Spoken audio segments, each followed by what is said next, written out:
الحمد للہ رب العالمین والصلاة والسلام علی سید المرسلین وعلی آلہ واصحابہ اجمعین۔ بسم اللہ الرحمن الرحیم۔ تقسیم البغوی احادیث المصابیح، امام بغوی کی مصابیح کی احادیث کی تقسیم۔ بات کس کی چل رہی ہے؟ حسن کی۔ آپ نے حسن کی تعریف پڑھی، اس کا حکم پڑھا، اس کی مثال پڑھی، اس کے بعد میں صحیح الاسناد اور حسن الاسناد، اسی طرح حدیث صحیح اور حدیث حسن، ان کے مرتبے کا بیان پڑھا۔ اس کے بعد میں پھر امام ترمذی وغیرہ جو حدیث حسن صحیح وغیرہ کہتے ہیں، تو اس کا کیا مطلب ہوتا ہے یہ بھی آپ نے پڑھا۔ اب یہاں سے یہ بیان کریں گے کہ امام بغوی نے اپنی کتاب مصابیح کی جو حدیث کی تقسیم کی ہے صحیح اور حسن کی طرف، اس کا کیا مطلب ہے؟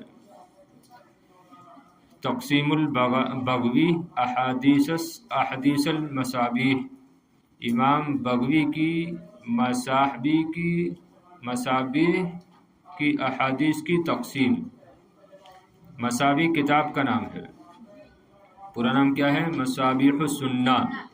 مصابیح السنہ، اس کے مصنف کون ہے؟ امام بغوی، اور اس پر امام خطیب تبریزی رحمۃ اللہ تعالی علیہ نے اور اضافہ کیا اور اس کو مہذب کیا اور اس کا نام رکھا مشکات المصابیح، جو آپ پڑھتی ہیں، پڑھ لیں نا؟ مشکات پڑھ لی؟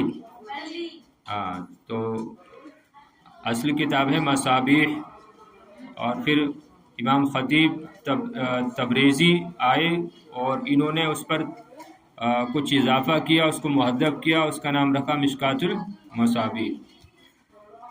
تو امام بغوی کا اصل میں کیا طریقہ ہے اپنی کتاب مصابیح میں کہ وہ بعض حدیثوں کی طرف صحیح سے اشارہ کرتے ہیں، صحیح استعمال کرتے ہیں، اور بعض کے بارے میں وہ حسن کا استعمال کرتے ہیں، حسن کہتے ہیں بعض کو۔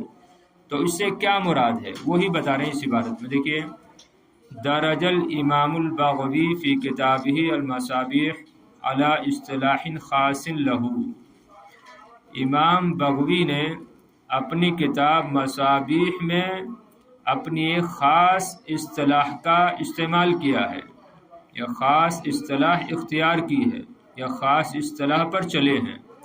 درجہ معنی ویسے آتا ہے چلنا، ترقی کرنا، اوپر چڑھنا، تو یہاں پر آپ اختیار کرنا لگا سکتی ہیں، استعمال کرنا لگا سکتی ہیں۔ تو امام بغوی نے اپنی کتاب مصابیح میں اپنی ایک خاص اصطلاح استعمال کی ہے، وهو أنه يرمز إلى الأحاديث التي في الصحيحين أو أحدهما بقوله صحيح، وہ یہ کہ وہ حدیث جو صحیحین میں ہے یا ان میں سے کسی ایک میں ہے تو وہ اس کی طرف اپنے قول صحیح سے اشارہ کرتے ہیں، اس کی طرف اپنے قول صحیح سے اشارہ کرتے ہیں، صحیح کا استعمال فرماتے ہیں۔ یعنی امام بغوی نے کیا کیا اصل میں؟ صحیحین یعنی بخاری شریف، مسلم شریف، اسی طرح سنن اربع، صحیحین کے علاوہ جو باقی ہیں ترمذی شریف اور ابو داؤد، سنن نسائی اور ابن ماجہ، اور اسی طرح اور بھی کچھ کتابیں ہیں، ان سے انہوں نے حدیثیں لیں اور اپنی کتاب مصابیح میں جمع کی، مصابیح میں رکھا۔ اب وہ حدیثیں جو امام بغوی نے صحیحین سے لی تھیں، جب اس حدیث کو ذکر کرتے ہیں تو بعد میں کیا کہتے ہیں؟ صحیح۔ اور وہ حدیثیں جو امام بغوی نے صحیحین کے علاوہ سنن اربع سے لی تو ان کے بارے میں کیا کہتے ہیں؟ حسن کہتے ہیں۔ بات سمجھ رہے ہو؟ ہاں، تو امام بغوی نے اپنی کتاب مصابیح میں اپنی خاص اصطلاح استعمال کی ہے، اور وہ یہ کہ وہ حدیثیں جو صحیحین میں ہیں یا ان میں سے کسی ایک میں، وہ اس کی طرف اپنے قول صحیح سے اشارہ کرتے ہیں۔ وَإِلَى الْأَحَادِيثِ الَّتِي فِي السُّنَنِ الْأَرْبَعَةِ بِقَوْلِ حَسَنٌ، اور ان احادیث کی طرف جو سنن اربع میں ہیں وہ اس کی طرف اشارہ کرتے ہیں اپنے قول حسن سے۔ اب کہہ رہے ہیں وَهُوَ اصطلاح لا يستقيم مع الاصطلاح العام لدى المحدثین۔ وَهُوَ اصطلاح، وہ ایسی اصطلاح ہے، لیکن وہ ایسی اصطلاح ہے جو محدثین کی عام اصطلاح کے ساتھ درست نہیں بیٹھتی ہے۔ صحیح ہے؟ وہ ایسی اصطلاح ہے کہ جو محدثین کے نزدیک یا محدثین کے عام اصطلاح کے ساتھ صحیح درست نہیں بیٹھتی ہے۔ کیوں؟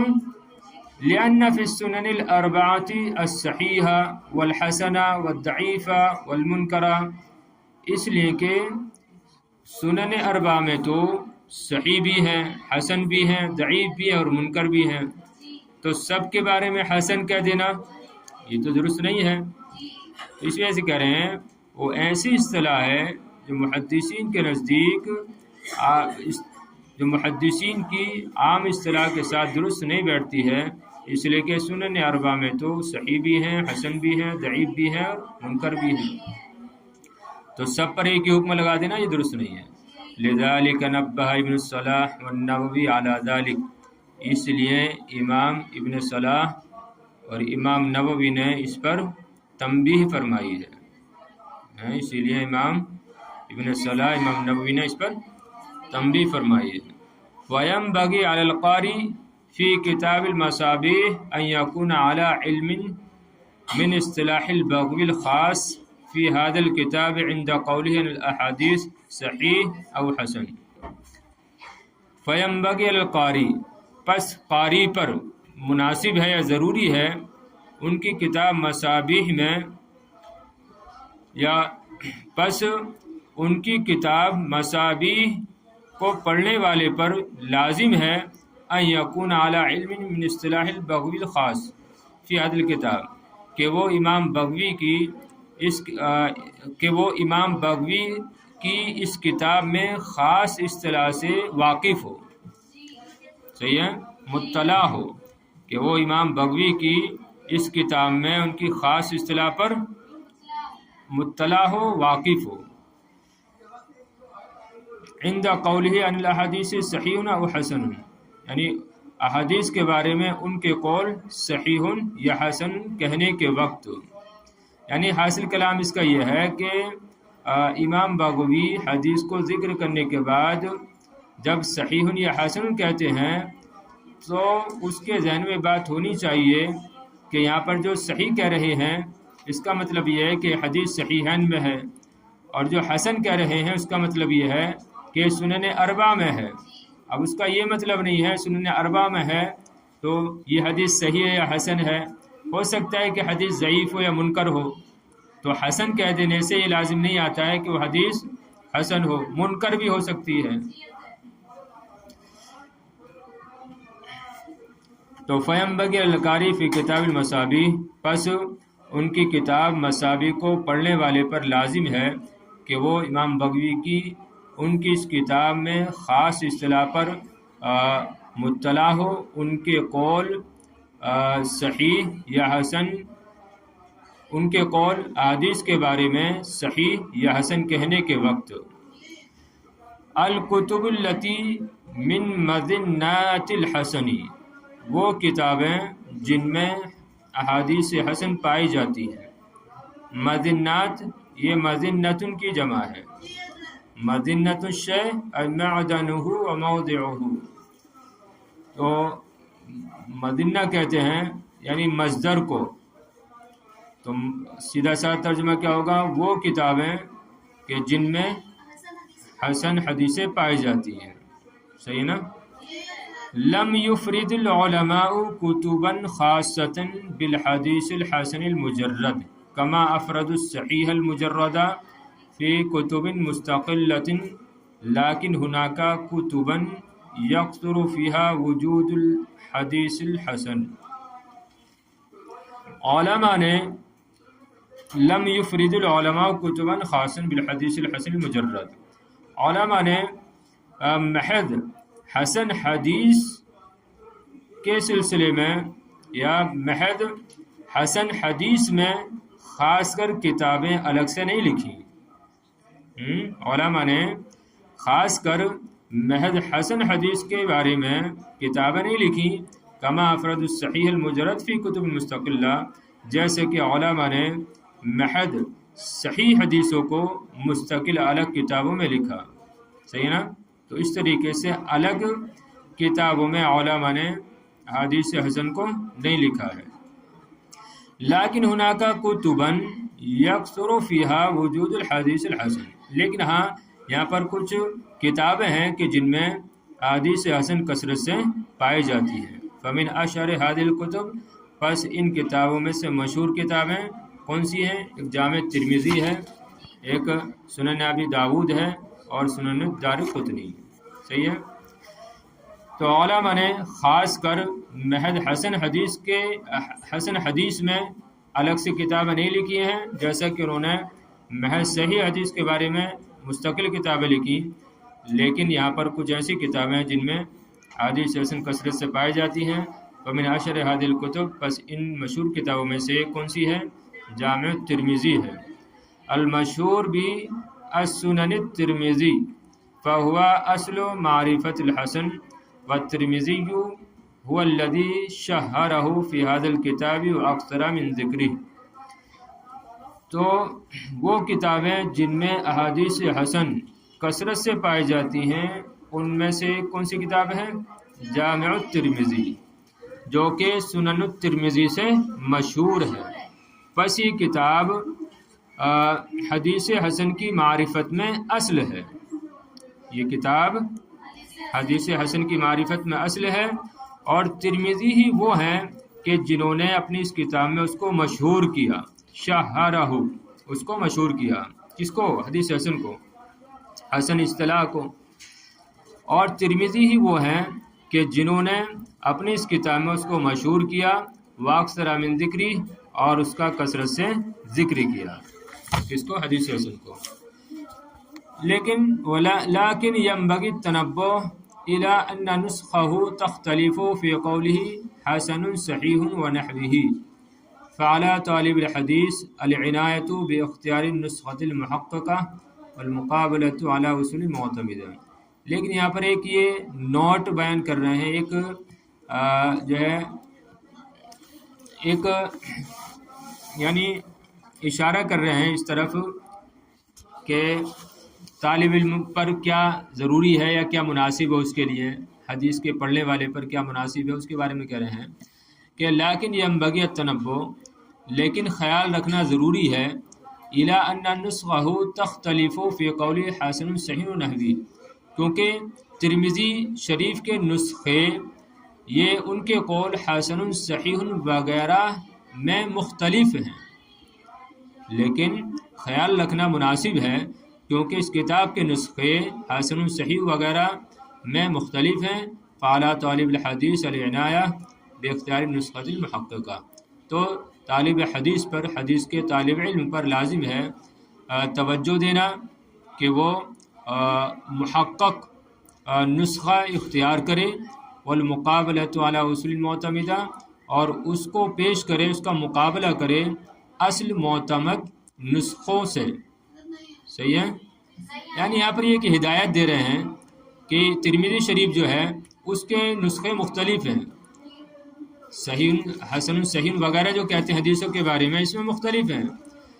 تو اگر کوئی ترمذی شریف کا مطالعہ کرنا چاہ رہا ہے، اس کو پڑھنا چاہ رہا ہے، تو اس کو چاہیے کہ وہ اصل نسخہ اختیار کرے، بہتر محقق نسخہ اختیار کرے.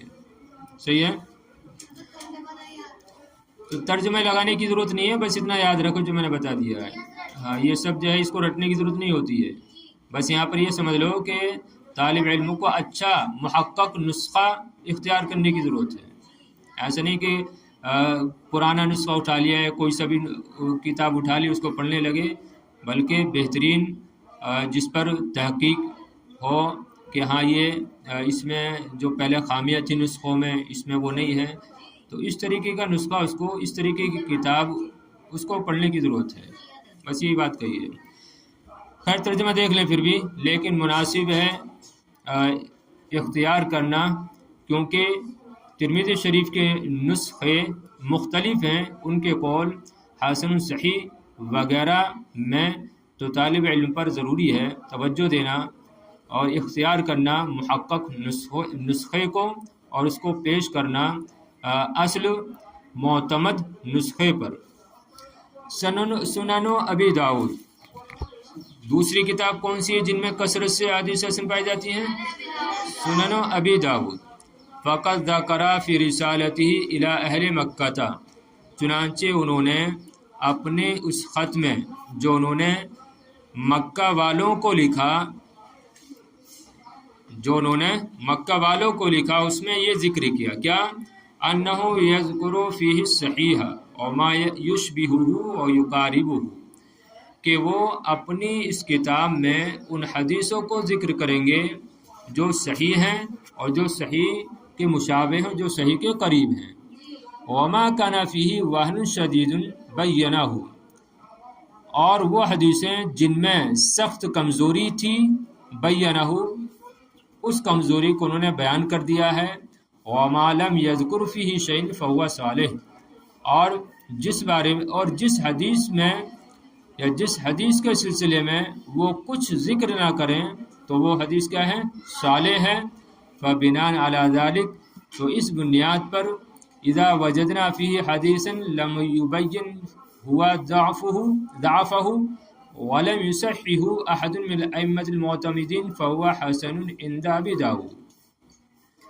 یعنی جب امام ابو داؤد نے اپنی کتاب لکھی تو کیا کیا؟ اس کو مکہ والوں پر پیش کیا، مکہ والوں کو بھیجا کہ میری یہ کتاب پڑھ کر دیکھیے، اور اس میں ساتھ ساتھ ہی لکھ دیا کہ میں نے اپنی اس کتاب سنن ابی داؤد میں صحیح حدیثیں بھی ذکر کی ہیں، اور اسی کے ساتھ ساتھ حسن بھی ہیں اور ضعیف بھی ہیں، لیکن اگر کسی حدیث میں زیادہ کمزوری تھی، کمی تھی، تو اس کو میں نے بیان کر دیا کہ ہاں یہاں پر میں نے یہ حدیث ذکر کی ہے اور اس میں یہ کمی ہے، صحیح ہے نا؟ اور وہ حدیث جس میں کچھ بھی میں نے بیان نہیں کیا تو وہ حدیث کیا ہے؟ صالح ہے، یعنی اس کو قبول کیا جائے گا، اس کو قبول کیا جائے گا، صحیح ہے؟ تو یہ کہہ رہے ہیں چنانچہ امام ابو داؤد نے اپنے اس خط میں جو انہوں نے اہل مکہ کو لکھا ذکر کیا، اس بات کا ذکر کیا کہ وہ اپنی اس کتاب میں صحیح حدیث کو ذکر کریں گے اور ان حدیثوں کو جو صحیح کے مشابہ ہیں اور جو صحت سے قریب ہیں، اور وہ حدیثیں جن میں وہن شدید سخت کمزوری، اور وہ حدیثیں جس میں سخت کمزوری ہوگی بینہ اس کو بیان کر دیں گے یا انہوں نے اس کو بیان کر دیا ہے۔ وما لم یذکر فی شیء فہو صالح، اور وہ حدیث جس میں کوئی بھی خرابی نہیں ہے یا کسی خرابی کا انہوں نے تذکرہ نہیں کیا تو وہ صالح ہے۔ فبناء علی ذلک، تو اس بنیاد پر اذا وجدنا فی حدیثا لم یبین ہوا ضعفہ، کہ جب ہم اس کتاب میں کسی ایسی حدیث کو پائیں جس کے ضعف کو انہوں نے بیان نہیں کیا اور نہ ہی معتمد ائمہ میں سے کسی ایک نے اس کی تصحیح کی، فہو حسن عند ابی داؤد، تو وہ ابو داؤد کے نزدیک حسن ہوگی، صحیح ہے؟ سنن الدارقطنی تیسری قسم ہے سنن دارقطنی۔ فقد نص الدارقطنی علی کثیر منہ فی ھذا الکتاب، چنانچہ امام دارقطنی نے اپنی اس کتاب میں احادیث حسن میں سے بہت ساری حدیثوں کا تذکرہ کیا ہے، صحیح ہے؟ بہت ساری حدیثوں کا تذکرہ کیا ہے۔ چلیے بس دیکھیے امام بغوی کی مصاحبی کی احادیث کی تقسیم کا بیان نکال سکتے ہیں پوشیدہ۔ تو امام بغوی کی مصابیح کی احادیث کی تقسیم کا بیان۔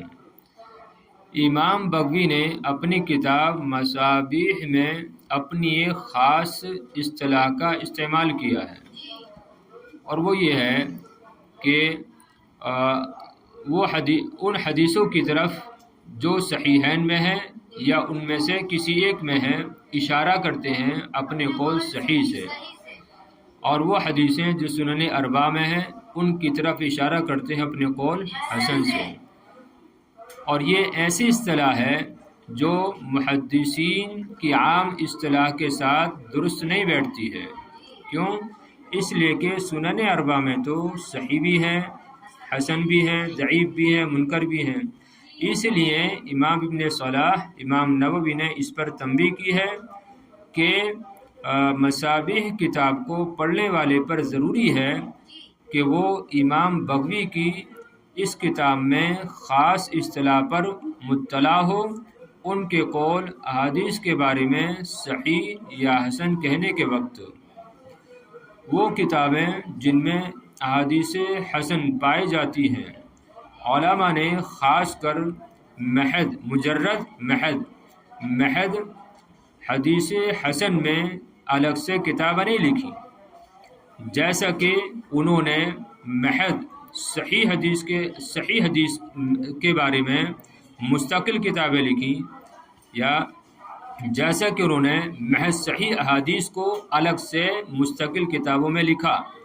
لیکن یہاں پر کچھ ایسی کتابیں ہیں کہ جن میں احادیث حسن کثرت سے پائی جاتی ہیں، پس ان کتابوں میں سے مشہور کتابیں یہ ہیں۔ ان میں سے ایک جامع ترمذی ہے جو کہ سنن ترمذی سے مشہور ہے، پس یہ کتاب حدیث حسن کی معرفت میں اصل ہے، اور امام ترمذی ہی وہ ہیں کہ جنہوں نے اپنی اس کتاب میں اس کو مشہور کیا ہے اور اس کا کثرت سے ذکر کیا۔ لیکن مناسب ہے خیال رکھنا، کیونکہ اس کے نسخے مختلف ہیں امام ترمذی کے قول حسن، صحیح وغیرہ میں، تو حدیث کے طالب علم پر ضروری ہے توجہ دینا اور ایسے نسخے کو اختیار کرنا جو محقق ہو، تحقیق شدہ ہو، اور اس کو پیش کرنا اصول معتمدہ پر، یعنی اصل نسخوں پر پیش کرنا ضروری ہے۔ دوسری کتاب ہے سنن ابی داود۔ چنانچہ امام ابو داود نے اپنے اس رسالے میں جو انہوں نے مکہ والوں کی طرف لکھا، ذکر کیا کہ وہ اپنی اس کتاب میں صحیح کو بھی ذکر کریں گے، یا صحیح کو ذکر کیا ہے، اور صحیح کے جو مشابہ ہیں ان کو، اور جو اس کے قریب ہیں ان کو، ان حدیث کو ذکر کیا ہے، اور وہ حدیث جس میں بہت زیادہ کمزوری تھی اس کو انہوں نے بیان کر دیا ہے، اور وہ حدیث جس میں انہوں نے کچھ نہیں کہا تو وہ صالح ہے۔ تو اس بنیاد پر جب ہم اس کتاب میں کسی ایسی حدیث کو پائیں کہ جس کا ضعف انہوں نے بیان نہیں کیا ہے، اور نہ ہی معتمد ائمہ میں سے کسی نے اس کی تصحیح کی ہے، تو وہ حدیث حسن ہوگی امام ابو داود کے نزدیک۔ سنن دارقطنی، امام دارقطنی نے اپنی اس کتاب میں حدیث حسن میں سے بہت ساری حدیثوں پر نص بیان کی ہے، یعنی اس کی وضاحت کی ہے، اس کو بیان کیا ہے۔